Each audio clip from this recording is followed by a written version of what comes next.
तो hi guys, कैसे हैं आप सब लोग। आई होप आप सब लोग बहुत सही होंगे। सो आज का जो हमारा टॉपिक है वो बड़ा ही इंटरेस्टिंग और आप लोगों को बहुत अच्छा लगे वैसा टॉपिक मैं कुछ सोच के समझ के और ऐसे व्यक्तित्व के बारे में रिसर्च करके लाया हूँ जो आप जब जानेंगे ना तो आपको लगेगा कि हम हिंदुस्तान में रहते हैं। हिंदुस्तान को योग भूमि कहा गया है, जहाँ सिद्ध हुए हैं, महापुरुष हुए हैं और इतना इंटरेस्टिंग कैरेक्टर है कि जिसकी कोई तुलना नहीं हो सकती। सो आइए चलिए वीडियो की शुरुआत करते हैं। और ये है महापुरुष जी का नाम है लहरी महाशया उर्फ श्यामाचरण लहरी जी। सो श्यामाचरण लहरी जी का जन्म वेस्ट बंगाल के गुरमी गांव में, बड़े ही छोटे से गांव में उनका जन्म हुआ था। बट वो बोलते हैं ना कि गांव, शहर या देश इंसान नहीं बनाता। इंसान का जो जज्बा होता है, कुछ कर गुजरने की जो अंदर की जो इच्छा शक्ति होती है वो इंसान को बड़ा बनाती है। सो ये इतने बड़े सिद्ध महापुरुष थे कि इनका ये एक रिकारनेशन, ऐसे इंसानों को हम जन्म लेता नहीं बोलते, रिकारनेट होते हैं जो पुनर्जन्म में बहुत बड़े सिद्ध संत होते हैं। वो अपनी जो सिद्धियां या अपनी जो साधनाएं कुछ अधूरी रह जाती है, वो इस जन्म में आके वो अपनी सिद्धि या साधनाएं कंप्लीट करके अपने परम पद को पाते हैं। सो वैसे ही थे हमारे श्यामाचरण लहरी जी उर्फ लहरी महाशया जिनको कहा जाता है। तो गुरमी गांव में उनका जन्म हुआ। जन्म होते ही बहुत अल्प आयु में, मतलब बहुत ही कम उम्र में उनकी माता का देहांत हो जाता है। मतलब उनकी मम्मी स्वर्गलोक सिधार जाती है। तो फिर वो और उनके पिताजी और फैमिली वेस्ट बंगाल से काशी, वाराणसी मूव हो जाते हैं वो लोग। सो जब वाराणसी मूव होते हैं तो उन्होंने विविध भाषाओं के बारे में ज्ञान लिया, फिलोसॉफी के बारे में उन्होंने पढ़ाई की और वो पढ़ाई में भी बड़े ही तेज थे और बहुत स्मार्ट थे। और आई गेस उनका जन्म हुआ था 13 सितंबर 1828 में। सो आप सोच सकते हो, तब तो ब्रिटिशर्स का राज था, तो तब उनका जन्म हुआ था। तो वो तब के टाइम पे वो क्लर्क की जॉब करते थे सरकार के लिए। सो वो गवर्नमेंट ऑफिसर थे basically. He was that smart. और उनकी शादी हुई थी काशी मोनी के साथ, काशी मोनी जी के साथ। वो सिर्फ 9 साल की थी। उनको भी पढ़ाया है हमारे श्यामाचरण लहरी जी ने। उन्होंने ही अपनी पत्नी को पढ़ाया लिखाया, मतलब वो गृहस्थ में भी थे। और at the age of 33 claim करते हैं, कुछ लोग बोलते हैं 40 साल की उम्र में उनको कुछ असाइनमेंट अपॉइंट हुए थे। उसके लिए उनको जाना था हिमालयस पे। हिमालयस पे वो लोग गए और जब वो हिमालय में गए तब वो अपना कुछ काम करने के लिए पहाड़ों में जा रहे थे और उनको ऐसा लगा कि उनको किसी ने पीछे से पुकारा, उनको किसी ने पीछे से आवाज लगाई। तो जब उनको पीछे से किसी ने आवाज लगाई तो वो तो शॉक हो गए, क्योंकि वो वहां रतिखेली, जो हिमालय में, हिमालय के साइड वो जगह का नाम है रतिखेली। सो मतलब वो तो शॉक हो गए कि मुझे यहाँ पे कोई उनको वहां पे कोई जानता नहीं था, क्योंकि वो तो काशी वाराणसी से थे। तो उन्होंने एक ऐसा दिव्य तेजवान पुरुष देखा, मतलब जिसका तकरीबन हाइट 6 फीट से भी ज्यादा थी। वो 6.5 फीट से भी ऊपर थे उनका कद। गोरा चिट्टा रंग था उनका। उनकी जो शोल्डर्स थे वो वाइड थे और इतने रूपवान थे वो, इतने गोरे थे और लंबे लंबे उनकी जटाएं थी। सो वो मतलब 2 मिनट के लिए तो उनको देख के मंत्रमुग्ध हो गए थे कि ये कौन है। तो उन्होंने ऐसा बोला कि तुम जब अपना काम खत्म कर लो तो मेरे साथ, यहाँ पे मेरी गुफा है, तुम मेरे साथ आना। तो उनको थोड़ा सा, तो हमें सबको अजीब लगता है जब हमें कोई ऐसे इनवाइट कर देता है आउट ऑफ नोवेयर, तो हम थोड़े से हेजिटेट करते हैं हम लोग, मतलब थोड़ा अपने आप को बैक ऑफ करते हैं कि ये कौन है। सो वैसे ही उनको हुआ। उन्होंने अपना काम खत्म किया, फिर वो घर गए और जब लेट रहे थे तो वो सोचने लगे कि मुझे जाना चाहिए या मुझे नहीं जाना चाहिए। तब उनको दिमाग में ऐसा ख्याल आया कि वो सेंट थे, वो बहुत बड़े दिव्य पुरुष थे और कई बार क्या होता है कि हम उनसे नहीं मिलते हैं, वो हमें चुनते हैं, तब जाके हम उनसे मिल पाते हैं। तो वैसे ही बाबा जी थे, मैं उनका नाम बाद में रिवील करूंगा आप लोगों के आगे। सो वो उनसे मिलने के लिए वो चले गए। तो जब वो अपनी गुफाओं की तरफ जा रहे थे फिर भी उनके दिल में यही ख्याल आ रहा था कि मुझे जाना चाहिए या मुझे नहीं जाना चाहिए।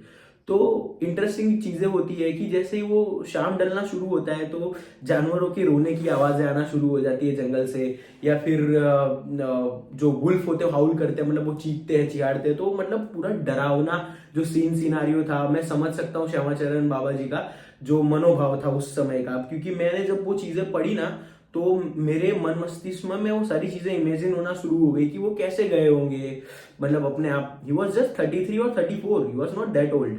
सो जब वो जा रहे थे तब बाबा जी ने फिर जाते जाते उनको बाबा जी की गुफा दिखी। वहां बाबा जी दरवाजे के बाहर उनका स्वागत करने के लिए खड़े हुए थे।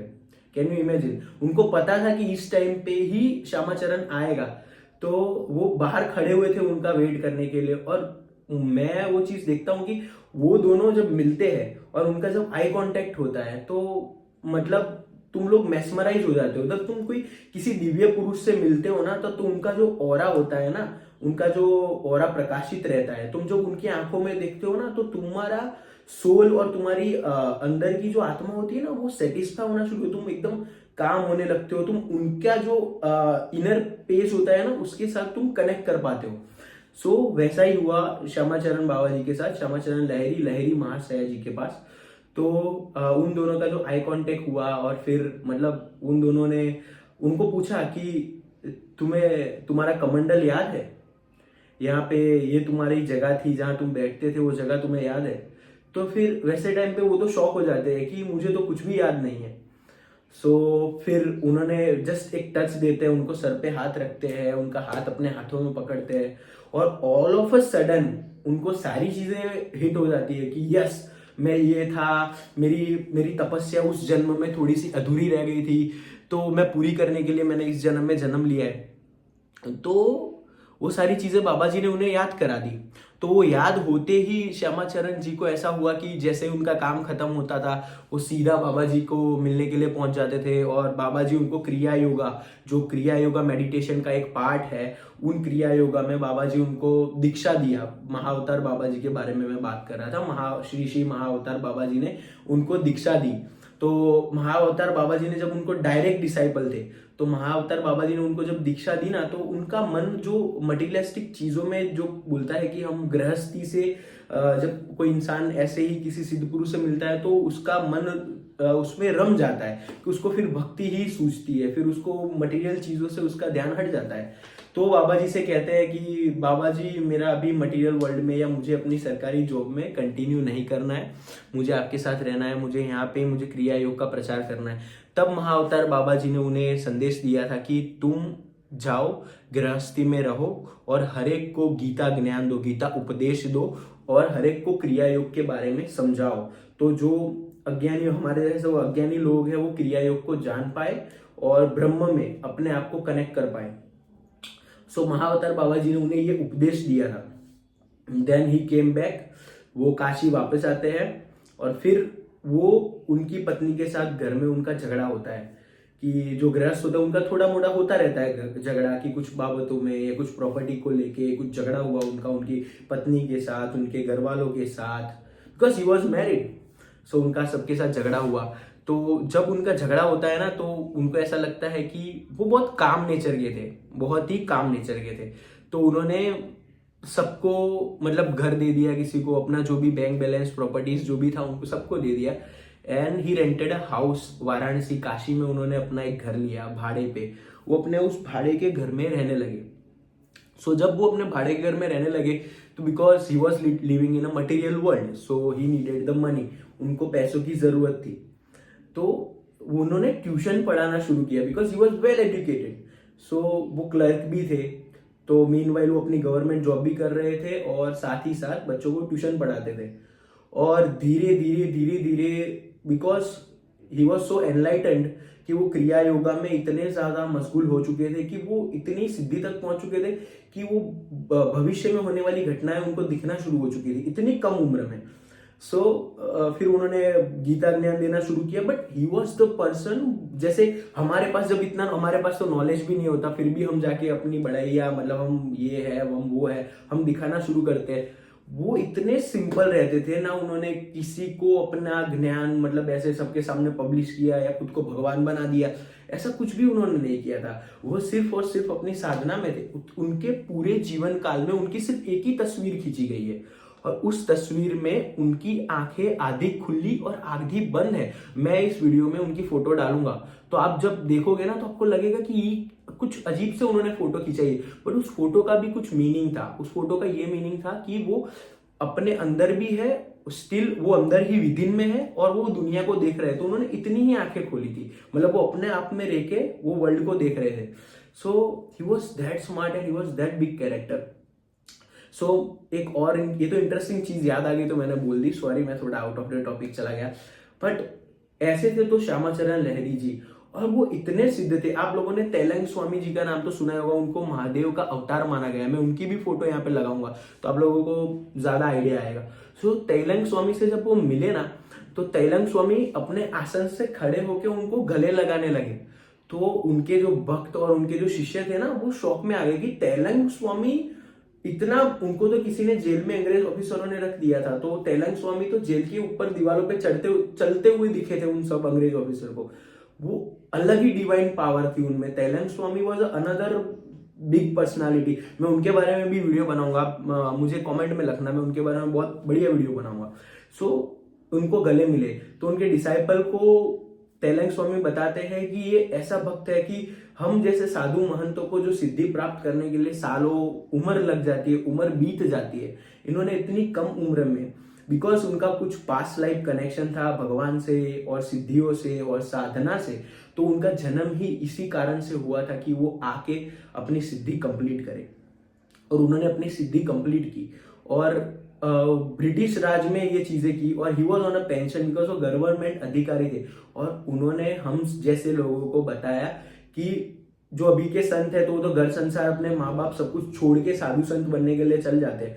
उन्होंने गृहस्थी में रह के अपनी स्पिरिचुअल लाइफ को ग्रो किया, एज वेल एज अपनी मटेरियल लाइफ को भी ग्रो किया। उन्होंने अपने बच्चों को स्टेबल घर, फैमिली सब कुछ दिया। फिर उन्होंने संन्यास आश्रम का ग्रहण किया। तो एक साधु होने का मिसकंसेप्शन भी उन्होंने बहुत अच्छे से दूर किया सबके लिए। सो ऐसे थे हमारे लहरी महाशय। तो लहरी महाशय जी का और एक चीज आपको इंटरेस्टिंग बताऊंगा, वो कौन थे। वो है ना युक्तेश्वर जी महाराज के गुरु थे। अभी आप लोग पूछेंगे युक्तेश्वर जी महाराज कौन है, क्योंकि हम लोगों का क्या है पता है, हम लोग सिर्फ जो इंसान बहुत ज्यादा प्रसिद्ध होता है, मतलब कि वो बहुत फेमस हो गया चीजों को लेके, तो हम सिर्फ उन्हें जानते हैं। बट आप लोगों को कोई महान व्यक्ति को बनाने के लिए उन्हें गुरु की जरूरत होती है। सो हमें वो चीजों को भी ध्यान में रखना चाहिए कि ऐसा नहीं है कि हम सिर्फ बड़े बड़े लोगों को जाने, गुरु को भूल जाए। सो युक्तेश्वर महाराज जी उनके डिसाइपल थे। और युक्तेश्वर महाराज जी किसके गुरु थे? वो परमहंस योगानंदा जी के गुरु थे। जो ऑटोबायोग्राफी ऑफ योगी आप लोगों ने पढ़ी होगी, जो क्रिया योग के बारे में है, तो उनके गुरु के गुरु था, जिसको परम गुरु बोलते हैं। तो ये जो स्वामी जी थे, स्वामी लहरी महाशय जी, वो परम गुरु थे। सो ऐसे सिद्ध पुरुष, ऐसे महान पुरुष को मेरा सत कोटि वंदन है। और ये सिर्फ भारतवर्ष की भूमि में ही ऐसे सिद्ध पुरुष होते हैं, मैंने तो वही देखा है। सो इनको बहुत बहुत नमन, शत कोटि नमन है। और ये डायरेक्ट डिसाइपल थे महाअवतार बाबा जी के। सो महाअवतार बाबा जी 700 साल पुरानी विभूति है। और वो लोग, जो लोग उन्हें देखते हैं ना, महाअवतार बाबा जी को अभी भी वो पाए जाते हैं कई बार, तो महाअवतार बाबा जी सिर्फ 25 साल के नौयुवान लगते हैं। सो महाअवतार बाबा जी के बारे में भी मैं बहुत अच्छी वीडियो बनाने वाला हूँ। Stay tune in my channel, तो आप लोगों को देखने को सारी चीजें मिलेगी, हमारी संस्कृति के बारे में, हमारे सिद्ध पुरुषों के बारे में, हमारे योगियों के बारे में। सो आप लोग मेरी चैनल पर बने रहना। सो आज का वीडियो हम यहीं पे ही समाप्त करते हैं। और hope you like my video. So channel को मेरी लाइक करना, शेयर करना और सब्सक्राइब करना मत भूलना।